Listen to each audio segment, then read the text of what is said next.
we talk at the Doorstep at Carnegie Council, the point being that we're bringing international affairs to the local level.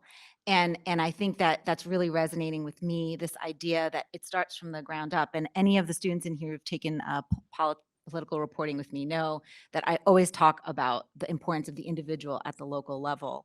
Um, I am still looking for questions, but I'm wondering, since you asked that local question, is there something that can do, Yeah, we can do here in this a lot, room today at a local level?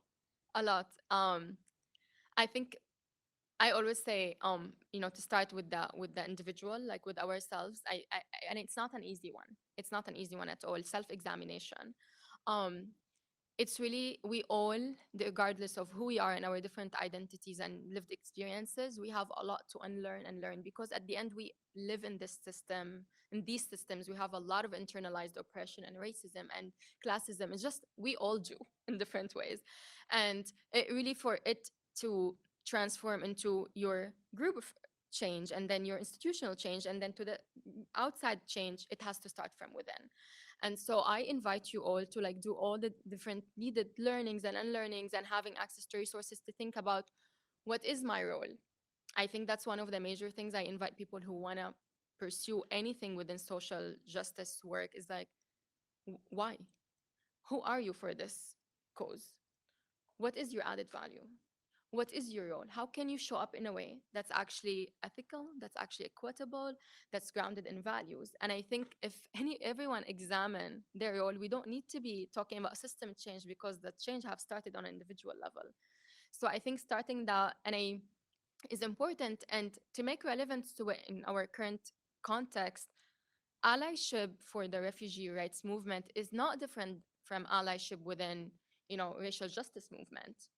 All of us, we question who we are, and we question of like how can we show up for our Black communities and brown communities in a way that's really supportive, in a way that's we have examined our roots and our past and ancestry and all of that. And this is exactly the same here. I mean, racism within the US, it's global, and that is the foundation of the global humanitarian and development system. And so your examined allyship and on that in this context, in the US context, should also be taken into global affairs. What does it mean? What is my role? How can I show up? And then the second thing is like concretely, I always like invite, look in the room and see who's missing. It's like such simple exercise, just like you're working on whatever issue you're working on. Are the people that you're targeting here? And are they here in what capacity? Because you can exist like there's a seat, but a seat is different than decision making seat.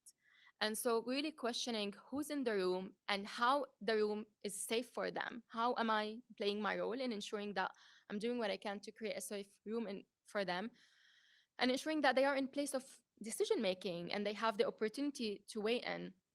And then taking that into an institutional level, like who has access to education? Especially in the US, it's one of the biggest issues, and not only for refugees. All different communities suffer from having access to education, and for especially for forcibly displaced communities, it's really the way forward, having access to education. And if it wasn't for a scholarship that I was given, I genuinely would have not made it. Like this country, you need education, especially when you have nothing else, when you don't have wealth, and when you're not, when you don't have the right color, the right shape, the right, amount of money in your bank account. Education is instrumental. So having access to that, and then as universities doing scholarships, which I know you're doing here and other institutions, but the need is great, as we all know.